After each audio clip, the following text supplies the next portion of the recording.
अगर वो गरिमा को ध्यान में रखते तो वो इतने लोगों की जो शहादत हुई है, इतने स्वतंत्रता सेनानियों की जिन्होंने हमारे देश को आज़ाद कराया, तो वो ऐसे शब्द इस्तेमाल नहीं करते। आपको कितना अच्छा लगता अगर आप सभी उनका सम्मान करते? क्या किसान की शहादत होती है, मेरे जवान की शहादत होती है, उसको श्रद्धांजलि देने के लिए किसी की जरूरत होती है? बताइए, अब जरूरत होती है क्या?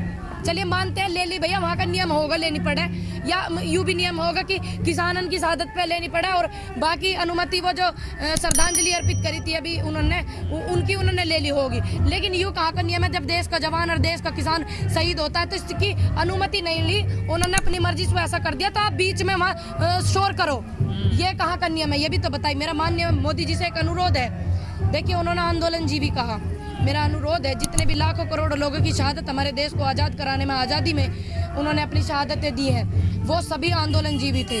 आप भी आंदोलन जीवी हैं, आपने उनकी आत्माओं को भी ठेस पहुंचाई है जो लाखों करोड़ों की शहादत के बाद हमारे देश को आज़ादी मिली है। मैं पूनम पंडित आपसे अनुरोध करती हूँ और देश की जनता आपसे अनुरोध करती है, नारी शक्ति आपसे अनुरोध करती है, अगर आपकी नज़रों में उनकी अहमियत है लाखों करोड़ों लोगों की, जितने भी स्वतंत्रता सेनानी हैं, तो आप वो अपने शब्द वापस ले। माननीय मोदी जी से मेरा अनुरोध है, बार बार अनुरोध है।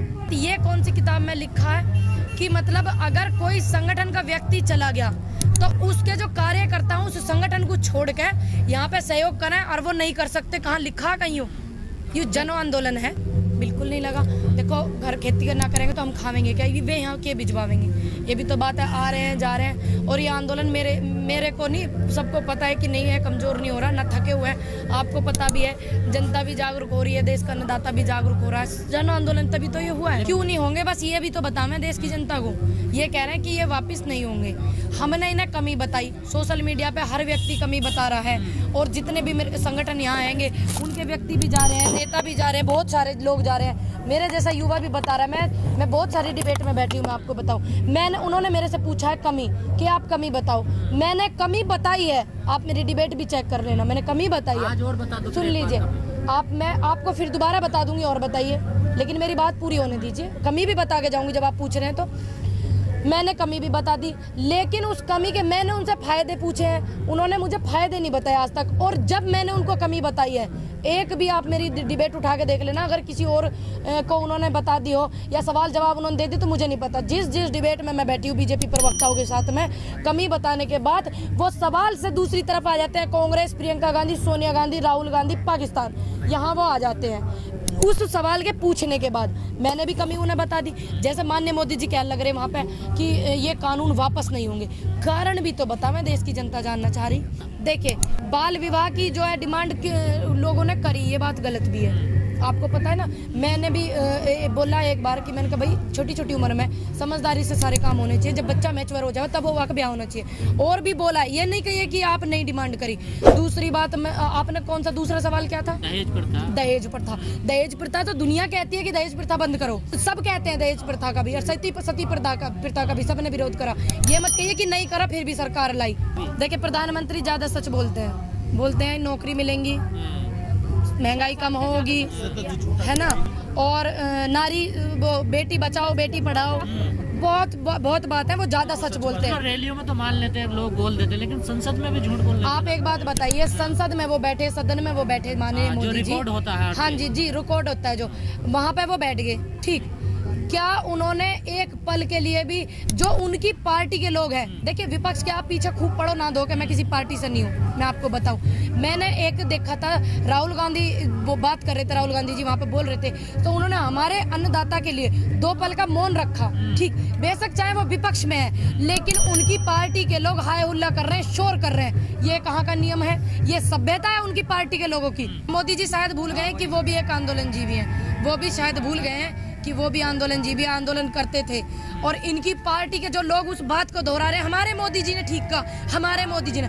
भैया वे हमारे भी मोदी जी हैं, प्रधानमंत्री है देश के, तुम भूलो मत, यह बात है, तुम्हारे ही ना है, वे हमारे भी हैं, तो वह बात है तुम दोहरा रहे हो, एक बार सोच भी लेते, अगर तुम सोच लेते ना यह बात है, तो यह बात है दोहराते नहीं, तो सोच के माननीय मोदी जी को बोलना चाहिए, इतने बड़े पद पे वो हैं, वो भी आंदोलन कराए भैया, जब कांग्रेस के खिलाफ आंदोलन चल रहा हो, वे भी करते थे, शायद मोदी जी भूल गए, देखे व्यस्त ज़्यादा हैं, और दुविधा में भी ज्यादा है। उधर से हाँ लोड है बहुत ज्यादा, इधर से किसानन का लोड हो रहा, उधर से उद्योगपति का हो रहा, और उधर से तुम्हारे जैसे पत्रकारन को भी हो रहा, तो ज्यादा लोड है। थोड़ा हो जाए डिस्टर्ब। कहाँ कर दिया एमएसपी पक्की कर दिया, कानून रद्द है। अच्छा दिखाइए भैया। नहीं उन्होंने तो मना कर दिया, नहीं होगा, आप लोड ही कहाँ बचा।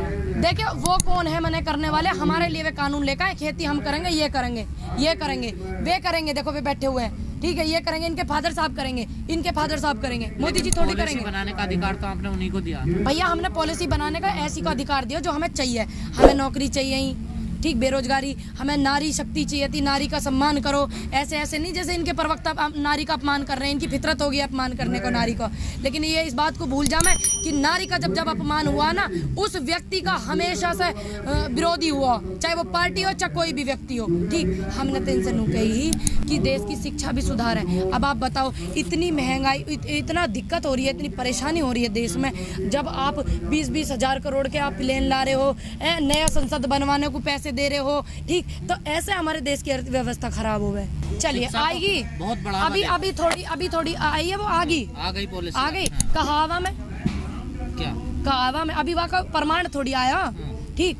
जो दूसरी बात, ये जो दलिया बट रहा, ठीक है आप दे रहे हो, बट आप सरकारी स्कूलों में जाकर देखो, मेरी जैसी बहन बेटी बेचारी बैठी रहे वे, और 2-4-6 घंटा बैठ के वे आ जा, और जो जाड़े के मौसम में सूटर भी बुने बेचारी, वे खुद नुए में हम कहा करें, जब ये वहाँ जाकर दौरे नहीं करेंगे और जब वहाँ सर्वे नहीं करेंगे तो वे ही कैसे ध्यान देंगी। तो इसी तरीके से जब सरकारी स्कूल है, जैसा आपने देखा होगा, सुन लीजिए, प्राइवेट है, ये प्राइवेट को मजबूत कर रहे हो, सरकारी को करो। आप वहाँ पे वो भेजो ना, जब आप टीम भेजते हो कि ये सही से काम कर रहे हैं नहीं कर रहे, चाहे उसमें मैं भी हूँ, टीम भेजो ना। आप प्राइवेट को मजबूत करो, सरकारी को मजबूत करोगे जब तो देश मजबूत होगा। प्राइवेट को मजबूत करोगे तो प्राइवेट कंपनी और उद्योगपति मजबूत होंगे। भैया कैमरे वैमरे लगवा दो। भैया योगदान तो टाटा जी का, बताओ आप, टाटा जी को कितना इन्होंने वो करा, टाटा जी ने बेड दिए कोरोना काल में, इतनी जगह दी, यू दिया ऊ दिया, और भी उद्योगपति को रिलायंस ग्रुप ने भी दिया हॉस्पिटल। सुन लीजिए मेरी बात, रिलायंस ग्रुप को इन्होंने क्या क्या दे दिया तुम मेरे ज्यादा जानो, ठीक है, रिलायंस ग्रुप को इन्होंने क्या क्या दे दिया मेरे ज्यादा जानो।